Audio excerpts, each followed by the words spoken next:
آواز آئے گی. صوفی صاحب فرماتے ہیں لوگ موبائل اپنے ہاتھوں میں لے کے بیٹھے رہتے ہیں, اتنی دیر ہو جاتی ہے, 1:30 2 3 بج جاتا ہے, انگلیاں تھک جاتی ہیں, موبائل گر جاتا ہے. جب موبائل گر جاتا ہے تو لوگ سو جاتے ہیں.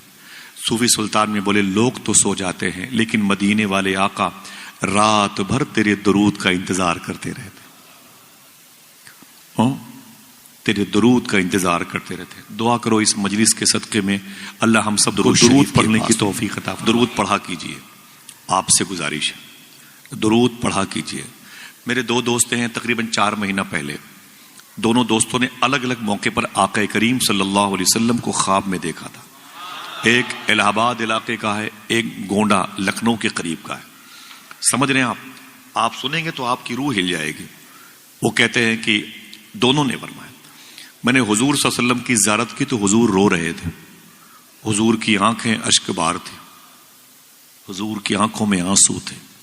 بیڑا غرق ہو ہماری اس برے نفس کا جس نے ہمارے ہاتھوں میں 2 گھنٹے موبائل تھما کے 10 منٹ بھی تسبیح کو ٹھہرنے نہ دیا. بیڑا غرق ہو. پیسے آ گئے, سب کچھ آ گئے, لیکن حضور سے دور ہو گئے بچے اور ہم سب. 10 مرتبے بھی درود نہیں پڑھتے لوگ. افسوس کی بات ہے. اللہ اکبر. دونوں دوست فرماتے ہیں گونڈا کا ہے کہ الہ آباد کا ہے. کہتے ہیں آصف بھائی میں نے حضور کو خواب میں دیکھا, حضور بہت رو رہے تھے. میں نے کہا آقا آپ رو رہے ہیں, داڑھی شریف حضور کی بھیگی ہوئی تھی. تو میرے آقا فرماتے میری امت مجھ پر درود نہیں پڑتی ہے, میری امت مجھ پر درود نہیں پڑتی. میں نے اپنی امت کے لیے کتنے آنسو بہائے, اپنے نواسوں کو میدان کربلا میں قربان کروا دیا اسی امت تک اپنا دین پہنچانے کے لیے. آج امت مجھے بھول گئی ہے. میرے بچوں نے اپنے آشیانے اجاڑے ہیں کربلا میں, جلا ہوا خیمہ دیا ان کے گھروں کو سلامت رکھنے کے لیے, خود پیاسے رہے ان تک پانی پہنچانے کے لیے, خود بھوکے رہے ان تک رزق پہنچانے کے لیے, لیکن آج میری امت مجھے یاد تک نہیں کرتی. حضور صوفی سلطان میاں شاہ صاحب قبلہ فرماتے ہیں رات کے 2 بجے بیوی, بہو, بیٹے, بیٹیوں کے کمرے سے اگر ٹہل کے دیکھیں سب کے کمروں سے موبائل کے گانے بجانے کی آواز آئے گی. صوفی صاحب فرماتے ہیں لوگ موبائل اپنے ہاتھوں میں لے کے بیٹھے رہتے ہیں, اتنی دیر ہو جاتی ہے 1:30 2 3 بج جاتا ہے, انگلیاں تھک جاتی ہیں, موبائل گر جاتا ہے. جب موبائل گر جاتا ہے تو لوگ سو جاتے ہیں. صوفی سلطان میں بولے لوگ تو سو جاتے ہیں لیکن مدینے والے آقا رات بھر تیرے درود کا انتظار کرتے رہتے, تیرے درود کا انتظار کرتے رہتے. دعا کرو اس مجلس کے صدقے میں اللہ ہم سب کو درود پڑھنے کی توفیق عطا فرمائے. گزارش کرتا ہوں جب گھر سے نکلا کریں کاروبار کے لیے وضو بنا کے نکلا کریں. انشاءاللہ بولے, ہاتھوں کو اٹھا کے بولے انشاءاللہ. وضو بنا کے نکلا کریں انشاءاللہ. 10 مرتبے ہی صحیح حضور پر درود پڑھا کریں انشاءاللہ. بولے حضور تمہارے درود کو سننا چاہتے ہیں. سمجھے یہ نعمت آپ کے حصے میں آئی ہے. وہ عاشق کہتا ہے میں کپڑوں کا چھوٹا سا بزنس مین تھا, اپنے سر پہ کپڑوں کا گٹھر لے کے بیچا کرتا تھا, لیکن اس کی عادت کیا تھی؟ وہ کہتا ہے میں جب گھر سے باہر نکلتا نا تو درود پڑھتے ہوئے نکلتا تھا. سبحان اللہ کہتے رہیے, نیکی ملے گی. میں جب گھر سے باہر نکلتا تو درود پڑھتے ہوئے نکلتا. لوگ پوچھتے کیا بیچتا ہے؟ درود پڑھتا, پھر بتاتا کپڑا بیچتا ہوں. اس کی قیمت کیا ہے؟ کہتا درود پڑھتا پھر بتاتا اس کی قیمت یہ ہے. اچھا مجھے دے دو, دینے سے پہلے درود پڑھتا تھا, اور کاٹنے سے پہلے درود پڑھتا تھا, اسے طے کرنے سے پہلے درود پڑھتا تھا, پیسوں کے لین دین سے پہلے درود پڑھتا تھا, واپس ہوتا گھر درود پڑھتا, سونے سے پہلے درود پڑھ کے سوتا, اٹھنے کے بعد وضو کر کے درود پڑھتا. پھر وہ رونے لگا. وہ کہتا ایک دن میں سویا تو میرے نصیبے کو بلندی ملی, خدا کی قسم میں نے اپنی جھوپڑی میں حضور کی زیارت کی. اللہ اکبر, اللہ اکبر. شاعر نے کیا کہا تھا؟ جبھی میری ہو سنگے در تمہارا یا رسول اللہ, یہی ہے ایک جینے کا سہارا یا رسول اللہ.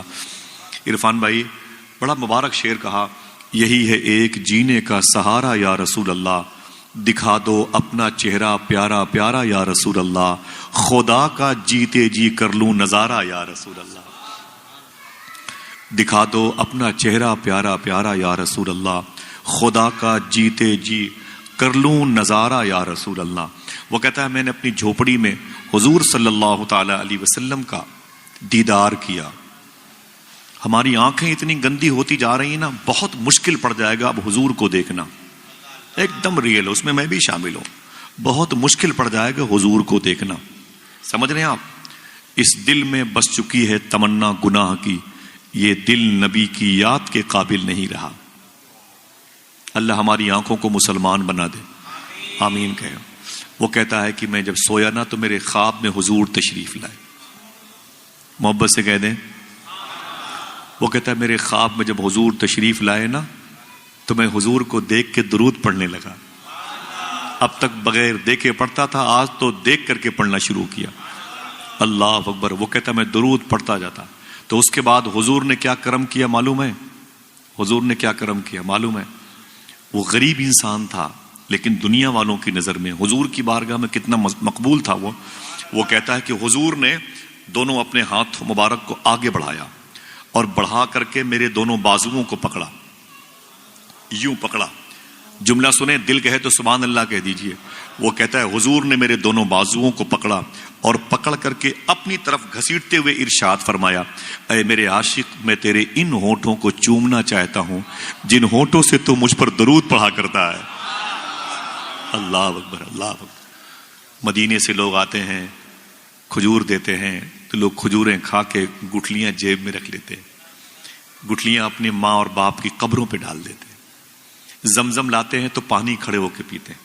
جو لباس حضور کے روضے کے سامنے پہن کر حاضر ہوئے تھے اس لباس کو لوگ جمعہ جمعہ کو پہنتے. اتنی تعظیم. آج تو حضور اس کے ہونٹوں کو چومنے کی بات کر رہے ہیں.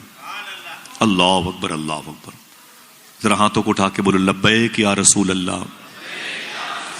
اونچی آواز میں لبیک یا رسول اللہ, لبیک یا غوث اعظم. حضور کی بات ٹھیک ہے, ماشاء بیٹا. وہ کہتا ہے میں نے خواب میں حضور کی زیارت کی تو حضور نے اپنے دونوں ہاتھوں کو آگے بڑھا کے میرے بازوؤں کو پکڑا, یوں پکڑ کر کے اسے اپنی طرف کھینچا اور کھینچتے ہوئے ارشاد فرمایا, اے میرے عاشق, میں تیرے ان ہونٹوں کو چومنا چاہتا ہوں جن ہونٹوں سے تو مجھ پر درود پڑھا کرتا ہے. وہ کہتا ہے میں نے کہا نا نا نا حضور نا. بیٹے دلارے بھائی آئے ماشاءاللہ. ایک بغدادی وہ بھی آ گئے ماشاءاللہ, سبحان اللہ. ایک یہ بیٹھے ہوئے ہیں قلندر ہمارے, یہ بھی بغدادی ماشاءاللہ, مدثر بھائی کے بغل میں, یہ بھی بغداد شریف گئے تھے. سبحان اللہ. ہم تقریباً 10-12 سال سے بغداد شریف جاتے ہیں اور میرا بڑا بھائی ہے, بھائی عرفان بھائی, تشریف انہی کے ٹور سے ہم جانا زیادہ پسند کرتے ہیں. الحمدللہ رب العالمین, سبحان اللہ.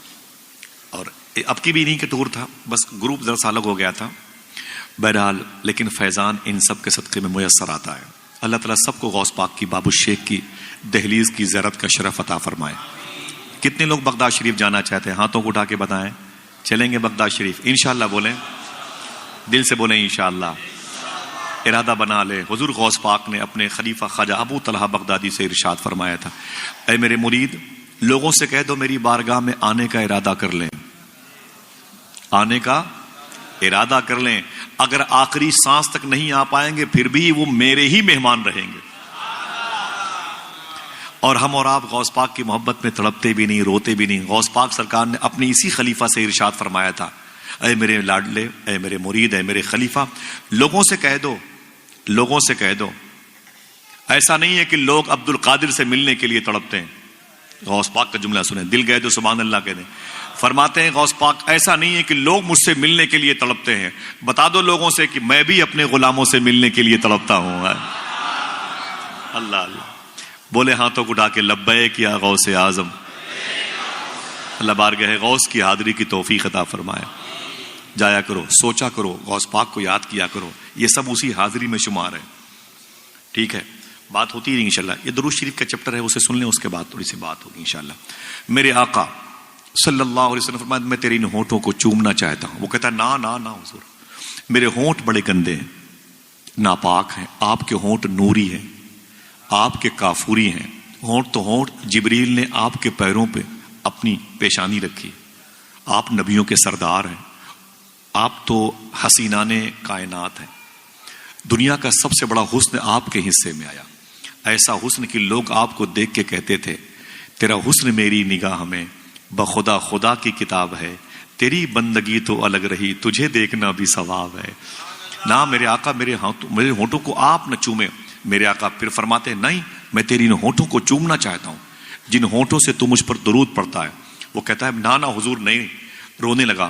میرے آقا نے اپنے مبارک چہرے کو قریب کیا، وہ کہتا میں ڈر گیا، حضور چوم لیں گے، میرے لب کو چوم لیں گے، اب چوم لیں گے۔ وہ کہتا ہے جیسے مجھے لگا اب قریب ہوگا، میں نے اپنے چہرے کو گھما لیا۔ جب چہرے کو گھما لیا تو حضور کے دونوں ہونٹ میرے گال پہ چپک گئے۔ جب گال پہ چپک گئے تو ٹھنڈک محسوس ہوئی۔ جب ٹھنڈک محسوس ہوئی تو میری آنکھ کھل گئی۔ تو آنکھ کھلی تو کیا دیکھا؟ میں خواب سے بیدار ہو گیا ہوں، میری جھوپڑی مہک رہی ہے۔ ہاتھوں کو اٹھا کے بتاؤ مہک سکتی ہے کہ نہیں؟ کوئی دباؤ نہیں حکومت کی طرف سے، عقیدہ ہے تو بتائیے مہک سکتی ہے کہ نہیں؟ سبحان اللہ۔ کہتا ہے میری جھونپڑی مہک رہی تھی۔ میں نے فجر کی نماز پڑھی، گلی سے آگے گیا، محلے کے لوگوں نے دوڑا کے پکڑا، بولے ٹھہرنا بھائی ٹھہرنا۔ میں نے کہا کیا بات ہے؟ لوگوں نے کہا غریب انسان، رہنے کے لیے قاعدے کا مکان نہیں، کھانے کے لیے روٹیاں نہیں، پہننے کے لیے کپڑے نہیں ہیں، اتنا قیمتی عطر تو نے کہاں سے لگا لیا؟ بولے نا میں نے کوئی عطر نہیں لگایا۔ بولے جو خوشبو تیرے بدن سے آ رہی ہے، رو کے بولا جو خوشبو میرے بدن سے آ رہی ہے، حضور کے بدن کی خوشبو میرے بدن سے آ رہی ہے۔ کہا تجھے کیسے مل گئی؟ کہا درود پڑھنے کی وجہ سے مل گئی ہے۔ اللہ کیسے مل گئی؟ درود شریف کی برکت سے۔ اللہ اکبر۔ کوئی پڑھے تو خبر مدینے والے کو ہو جاتی ہے۔ کام کریں گے 10 مرتبے ہی صحیح درود پڑھیں گے انشاءاللہ، دل سے بولے انشاءاللہ۔ آئیے بڑے ادب سے درود شریف پڑھیں۔ اللہم صلی علی سیدنا و شفیعنا و نبینا و مولانا نور کا محمد و عطرتہ وبارک وسلم بعدد کل معلوم